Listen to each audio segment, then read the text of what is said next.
Rochelle and I always seem to have a microphone in our hands, but today we're going to pass it over to someone who's very familiar with a microphone, especially on poetry night. That's right. That's why we're passing the mic over to Misaki Takahashi, Lansing's very own Poet Laureate on Studio 10. How are you? I'm fantastic, thank you. Yeah, welcome into Studio 10. Yes, thank you so much for joining us. Now, of course, as our city's Poet Laureate, you've created a space for people in our community to express themselves. So tell us a little bit about the series at the Poetry Room Open Mic.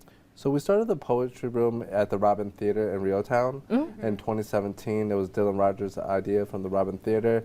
And really, I wanted to create a space where people can tell their story as is. And it's so important because poetry, spoken word, telling your story can be creative and kind of sometimes a therapeutic outlet. Absolutely. So what was your introduction into poetry? I was an angsty 16-year-old teenager, didn't have much, so. Who wasn't angsty? Yeah. I was gonna say, I kind of remember those days too. Yeah.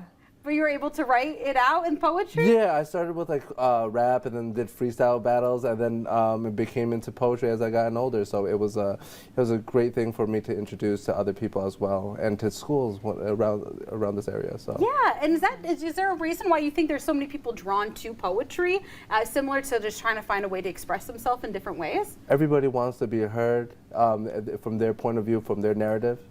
Yeah, so I think it's a very powerful tool for everybody to have their own space. Yeah. I love that, especially when you say everybody wants to be heard in some way or another and find a way to tell their stories. Yeah. And you help people do that through a lot of workshops that you guys hold. Tell us what that's like. So often with the work that I do, we go to local schools and teach students how to speak for themselves. We might give them prompts, we might give them a little bit of tools for editing, but we want them to reveal themselves truly and fully. And we just help them to tell their story. Yeah. I love that. Are there any students that kind of strike out to you that you remember that you really kind of helped them find their voice as you were doing this workshop with them? I love Everett was one of my favorite schools. Yeah. There was this one school in Jackson, and they started like, I was supposed to do a workshop, but it turned into an open mic, and everybody just wanted to, schools just have so much, you know, they're taking in so much, they want some output sometimes to tell the story. So. No, yeah, I think sometimes schools, there's a lot of structure and rigid, and when you get that chance to kind of be fluid and find those words and pen them to paper, I think that's what makes it so much more rewarding and fulfilling too. Yeah, and it's great that it can be like open up into an open mic kind of sort of situation. Very flexible with that. And on that note, you know, say that someone at home that wants to kind of take that leap into opening up themselves, up their stories, and maybe want to get on the stage a little bit. You guys are hosting an open mic night on Tuesday? We sure are, and the advice I could give to anybody is just to do it. Maybe sit there for a while if you want to, but we're a community, we're all friends, and just make yourself at home.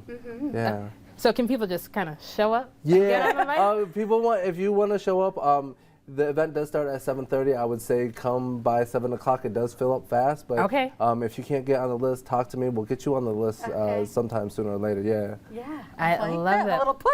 Yeah. I love that. And those details are right there on the bottom of your screen. But we couldn't have you on Studio 10 and not physically pass the mic. So guys, don't go anywhere yet. Coming up next, Misaki's going to perform on our Studio 10 stage. So we're going to hear some live poetry. Don't go anywhere.